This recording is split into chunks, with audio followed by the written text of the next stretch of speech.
자, 첫 번째 키워드 관세 폭탄 장군 멍군입니다.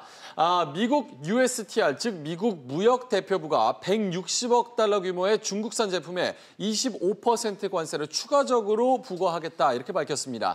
중국이 미국산 제품에 관세 부과로 맞대응한 데에 대한 또 한 번의 미국의 카운터 펀치인데요. 이 장군 멍군, 이 무역 전쟁이 한층 더 격화되는 모습이었습니다. 예, 밤사이 바로 직전에 새벽이죠. 그러니까 미국이 USTR을 통해서 중국산 수입 제품 160억 달러에 대해서 25%의 보복 관세를 때렸습니다. 이른바 관세 폭탄을 또 한 번 터뜨린 거죠.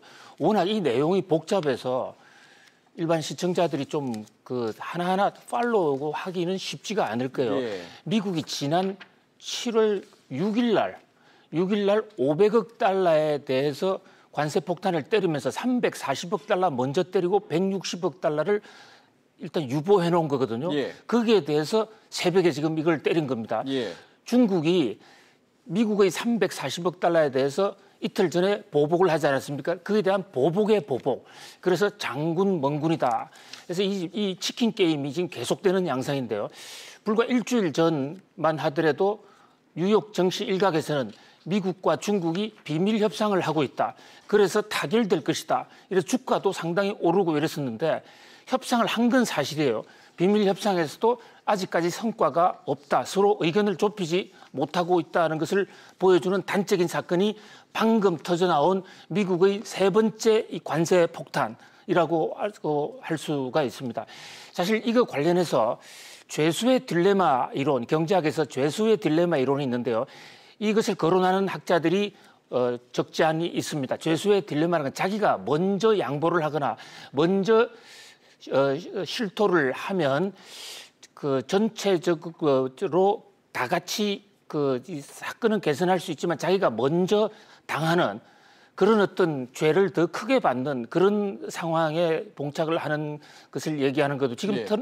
미국의 트럼프 대통령이나 중국 시진핑 주석이나 이 상황에서 벗어나고 싶은데 먼저 양보하면 국가적으로 큰 자기의 데미지, 소위 이 통치 기반이 흔들릴 수도 있다는 그런 점에서 이러지도 못하고 저러지도 못하는 그런 상황이 지금 계속되고 있는 것 같습니다.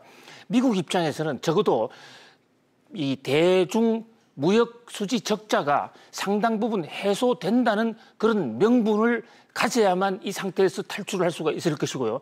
중국 시진핑 주석 입장에서는 미국의 압력이 아니라 시장 논리에 의해서 무역 수지 개선해 주는 것은 좋다. 그런데 그 접점을 찾기가 정말로 어려운 상황입니다. 특히 지금 11월 달에 미국의 중간 선거가 있습니다. 미국이 무역 전쟁을 강화하면 강화할수록, 전쟁을 확전하면 확전할수록 이른바 러스트 벨트에 있는 이 미국의 백인 유권자들, 중산층 또는 하층민 백인 유권자들의 지지 기반은 올라가는 그런 형국이에요. 그래서 중국이 화끈하게 양보하지 않는 한 미국은 중간 선거까지는 미국도 양보하지 않을 가능성이 크고 또 시진핑 국가주석도 명분 없는 싸움에 함부로 양보하기가 어려울 것입니다.